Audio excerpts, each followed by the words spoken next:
Sa Pilipinas, sa may bayan ng Igbunlo, si Sofia ay nagtatrabaho bilang isang trabahador ni Don Santiago. Kasama niya ang kanyang matalik na kaibigan na si Betty at ang kanilang ibang kasamahan. Talaga natin magtrabaho na mabuti para sa ating pamilya at upang para mairaos ang pang-araw-araw na pangangailangan. Tama ka, Sophia. Mahirap ang trabaho natin. Kailangan talaga natin magsimikap, lalo na high school graduate ng tayo. Sa bahay ni Don Santiago ay araw na ng pasahod, kaya pumunta ang mga trabahador upang kunin ang kanilang sahod. Naroon din si Sofia upang kunin ang kanyang sahod at para makahingi na rin ng palugi para sa pangangailangan ng kanilang pamilya.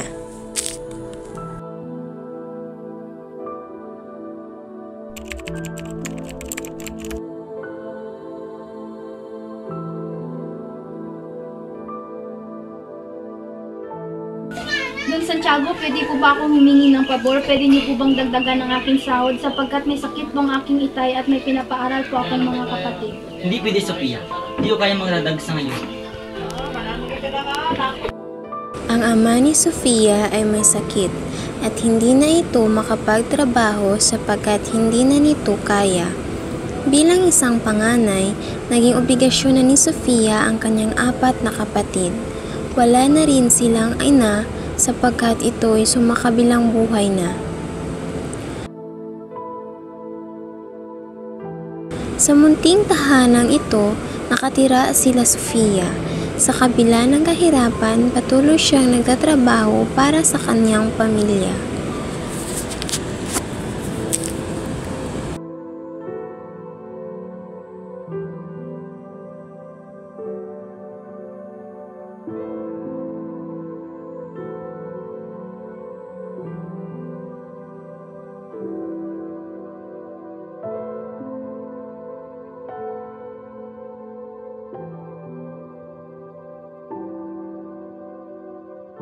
Ay, dito ka na pala, anak. Tay, ano po? Ansya na kayo, ito lang nakayanan sa sahod ng ate, 1 kilong bigas at 1 sardinas. Okay lang Kailangan. Itay, bukas wag ka na magtrabaho kasi parang lumalala na yung sakit mo. Sige, anak. Salamat. Kinaumagahan, habang naglalakad papuntang trabaho si Sofia, may nakasalubong siyang babae. Isa itong recruiter at kinausap niya si Sofia. Hi, Sofia! Hello po, Ate Adelina. Saan ka pupunta? Gala Don Santiago po magtatrabaho. Bakit ka ba tumidiis sa ganyang klaseng trabaho? Pwede ka namang pumasok sa agency namin. Mag-apply ka abroad. Pero, wala nang pero-pero. Ibigay mo sa akin yung cellphone mo at ibigay ko rin sa'yo yung cellphone number ko. Sige po, ito po. O ito, tawagan mo ako kapag nakapag-isip-isip ka na. Sige po, thank you! Bye-bye! Pagka-uwi ni Sofia galing trabaho ay kinausap niya ang kanyang pamilya tungkol sa napag-usapan nila ni Adelina. Noong una ay hindi pa pumayag ang kanyang ama sapagkat siya raw ay mapalayo sa kanila. Ngunit sa huli, sila rin ay kanyang nakumbinsi. Kaya naman agad siyang tumawag kay Adelina upang ipaalam kung ano ang kanyang naging pasya.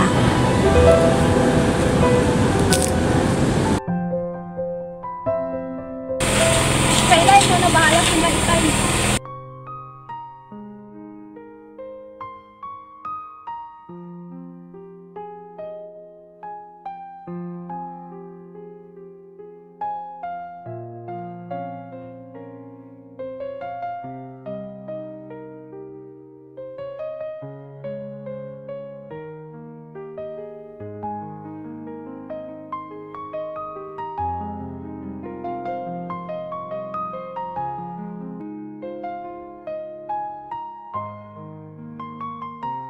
Who's that? Oh, it's Sophia, right? Yes, Mom. Good morning. Oh, my new helper. Come in.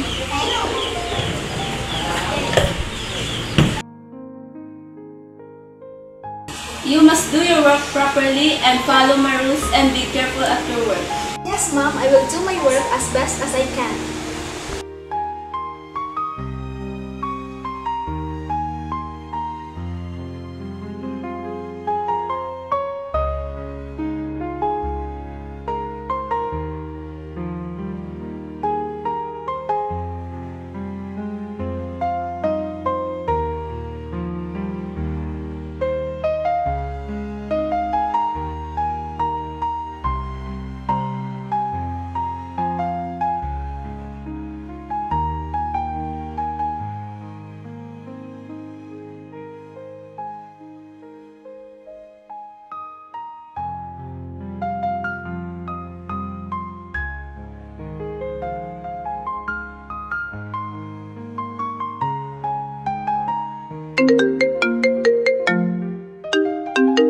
Makalipas ang ilang linggo ay nagkaroon ng pagkakataon si Sofia na makausap ang kaniyang pamilya sa pamamagitan ng pag-video call.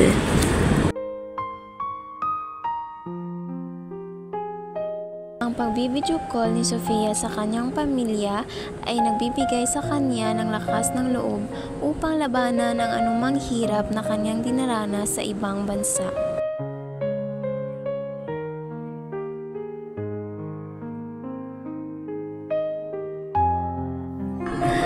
Makalipas ang 2 taon, si Sofia ay sabik na sabik nang makauwi sa kanyang pamilya, ngunit hindi ito naging madali para sa kanya.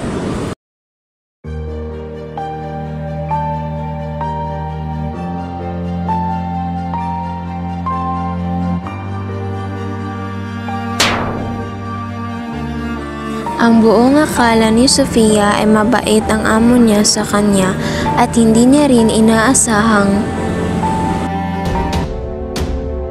Sophia! Yes, ma'am? What happened to my t-shirt? Amen.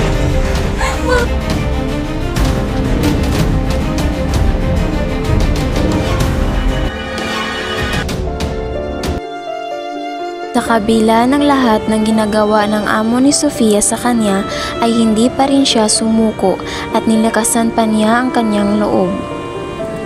Excuse me, ma'am. What? I need to go home in the Philippines because my contract is already done. You can't go back to the Philippines. But ma'am, I already worked here for almost 2 years. I need to go home. My passport is already expiring and I want to go back to my family. And I don't want the way you treated me. I said you're not going back to the Philippines because I have your passport. But mom, please give me my passport. Shut up! That is my final decision.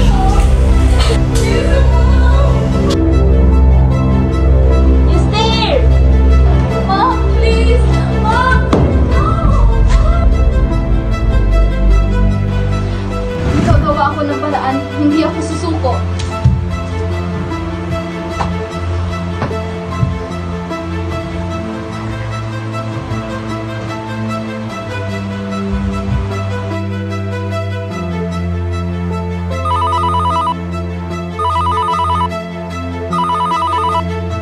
Hi ma'am, this is Ambassador Reyes.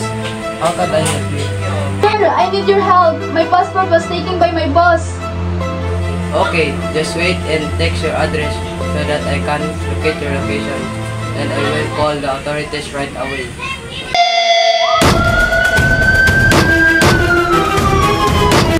Are you Miss Abdul? Yes, I am. You are under arrest.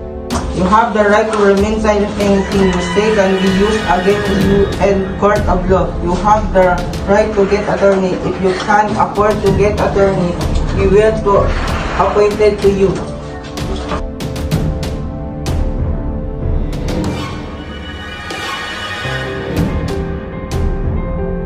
Sa wakas, naging malaya na si Sofia sa kanyang amo sa tulong ng ambasador at ng kanyang mga kababayan ay nakulong ang kanyang amo.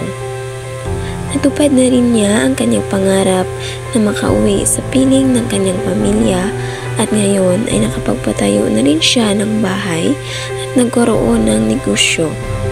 Nagamot na rin ang kanyang ama sa kanyang malubhang sakit. Dahil sa kahirapan, maraming tao dito sa ating bansa ang nagnanais na makapagtrabaho sa ibang bansa upang matugunan ang pangangailangan ng kanilang pamilya. Ngunit, kung ang isang ina ang mapapalayo sa kanyang mga anak, ay hindi niya ito magabayan, kaya ang iba sa mga kabataan ay nagre-rebelde.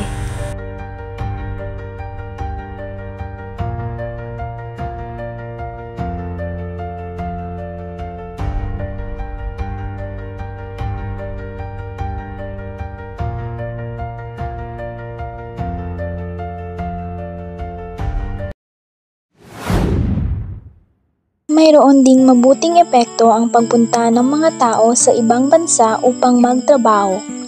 kagaya ng pagpapaaral ng kanilang mga anak at matustusan ang kanilang pangangailangan. Sa kabilang banda, ang pagbabago ng globalisasyon ay nagdudulot ng mas malawakang konektibidad at interaksyon ng mga bansa at kultura. Sa pamamagitan ng teknolohiya at komunikasyon, ang mundo ay naging mas maliit at mas nagkakaroon ng pagkakataon ang mga taong magbahagi ng kanilang kaalaman at karanasan. Sa kabila ng mga positibong epekto at pagbabago ng globalisasyon ay hindi dapat natin kalimutan ang mga hamon at suliranin na ating nararanasan. Sa pagtatapos ay nais naming bigyang diin ang kalagahan ng pag-unawa, pagtanggap at pagkakaisa sa harap ng migrasyon at pagbabago ng globalisasyon. Mahalaga na magkaroon tayo ng respeto at pag-unawa sa bawat isa dahil yun ang tama, ang may pagmamahal at pagkakaisa.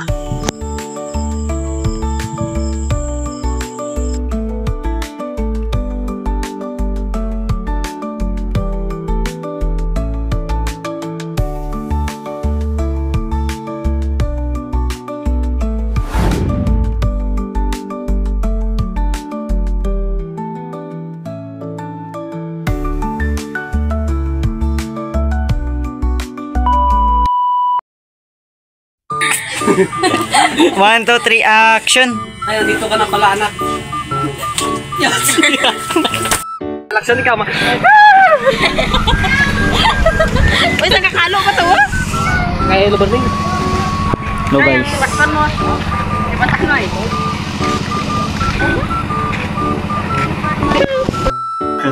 Sofia! Yan. Huwag mo kami dito.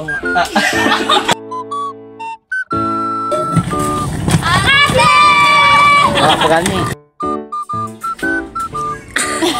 Paginaula na yung dyan. But mom, I already... Alo! Sige na, di patayunan lang. But mom, I already work... Alo! But ma'am, Bro, pagani. Mom, please! Mom! No! Kuya Nabi,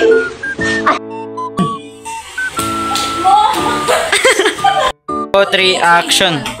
Oh, you're Sophia, right? Yes, mom!